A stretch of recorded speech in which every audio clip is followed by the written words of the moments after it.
वो भला है ढूंढता, गुण देखें गुणगान नहीं।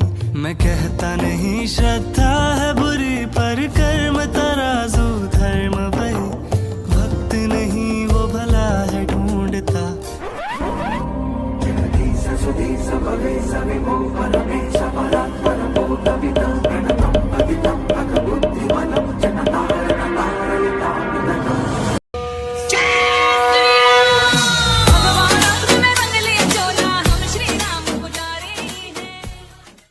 सचमुच छावा है छावा शेर का। हमने आंखें निकाल दी उसकी, लेकिन उसकी आंखें झुकी नहीं हमारे सामने। हमने जबान काट दी उसकी, लेकिन उस जबान से उसने मांगे नहीं रहम के दो लफ्ज। हमने हाथ तोड़ दिए उसके, लेकिन नहीं फैलाए उसने अपने हाथ हमारे सामने। हमने पांव काट दिए उसके, लेकिन नहीं टेके उसने अपने घुटने हमारे सामने। हमने गर्दन काट दी उसकी, लेकिन उसकी गर्दन नहीं झुकी हमारे सामने।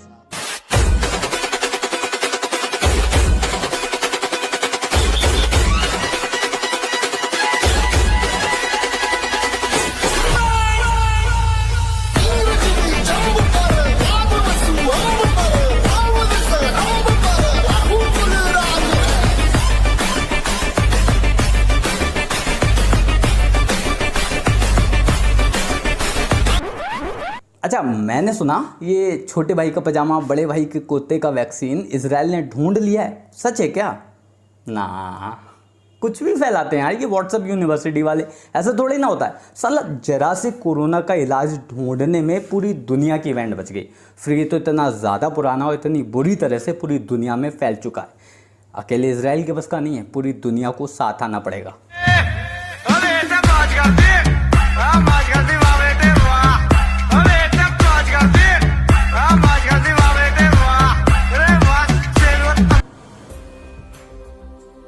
आपसे रिक्वेस्ट है कि वीडियो को एंड तक जरूर देखिएगा। बहुत ही शानदार मोमेंट इस वीडियो में। मुझे पूरी उम्मीद है कि आपको हर मोमेंट पसंद आएगा। तो चलिए देखते हैं। इस सीएए ने जो सनातनियों में कंसेप्ट ही नहीं था, इसने हिंदू उम्मा को मजबूत कर दिया और इसने हिंदुओं की उम्मा बना दी है कि बांग्लादेश में रहने वाला हिंदू, पाकिस्तान में रहने वाला हिंदू, अफगानिस्तान में रहने वाले हिंदू की चिंता हम करेंगे। ये एक नई उम्मा खड़ी हो गई है। तो डर यह है कि उनकी उम्मा टूट गई है, इसने आपकी उम्मा बना दी। इस डर से लोग शाहीन बाग पे बैठे हैं। 70 सालों में यादव कौन है, ठाकुर कौन है, ब्राह्मण कौन है, ये कौन है, वो कौन है, आपको बांटा, आप बटे। इसने एक ही झटके में उम्मा बना करके कहा तुम सब सनातनी हो और हर सनातनी का फर्ज है कि दुनिया में किसी सनातनी के साथ कुछ हो रहा है उसकी तकलीफ में हम साथ खड़े होंगे। ये डर पैदा हो गया। तो संकट ये है, माँ को काटा बहन को लूटा, माँ को काटा बहन को लूटा, वो चुपचाप खड़े रहे। गाड़ी बंगले वाले भी राह शिविर में पड़े रहे।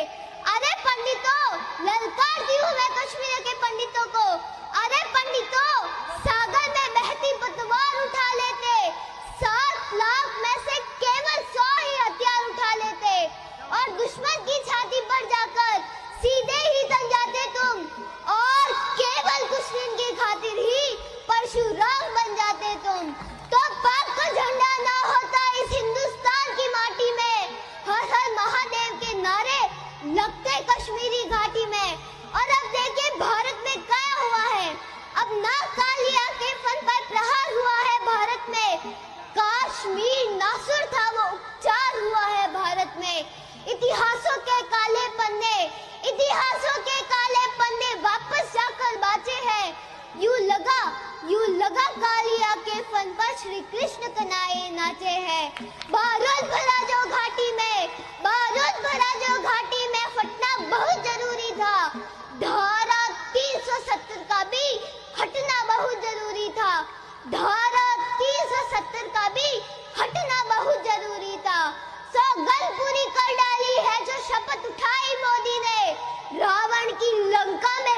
वैष्णो देवी मंदिर ने 10 करोड़ और 600 बेड, सोमनाथ मंदिर ने 1 करोड़, स्वामी नारायणा मंदिर ने 1.5 करोड़, रानी सती मंदिर ने 100 बेड और तो और श्री राम जन्मभूमि मंदिर ने तो अपनी जमीन को ही ऑक्सीजन प्रोडक्शन फैसिलिटी में कन्वर्ट करने का फैसला किया है। इसके अलावा जिस आरएसएस को ये सूडो इंटेलेक्चुअल पानी पी के गालियां देते थे, उसी आरएसएस ने देश का दूसरा सबसे बड़ा कोविड केयर सेंटर स्थापित किया है, महारानी Ahilyabai Covid care centre with 6000 beds and 4 oxygen production facilities.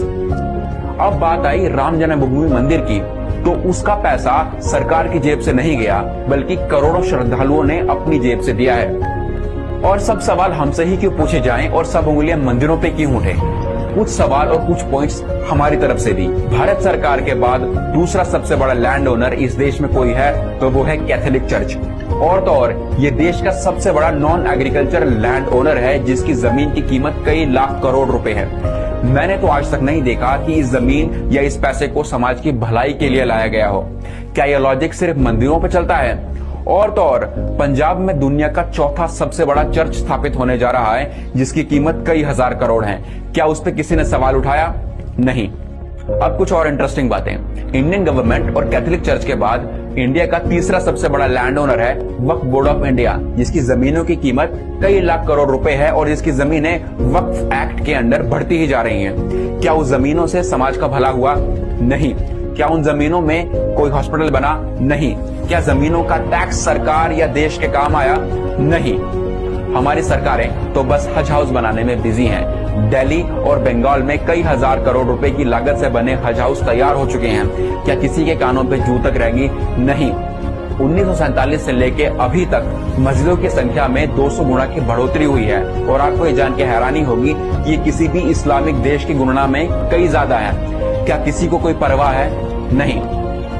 आज भारत के मंदिर सरकार के कंट्रोल में है। मंदिर टैक्स भी पे कर रहे हैं, आपदा आने पर लोगों की मदद भी कर रहे हैं और इन सूडो इंटेलेक्चुअल्स के इंतजामों का सामना भी कर रहे हैं। अब समय आ गया है अपने सवालों की दिशा मोड़ने का, वक्फ और चर्च की तरफ और लोगों की सोच को बदलने का।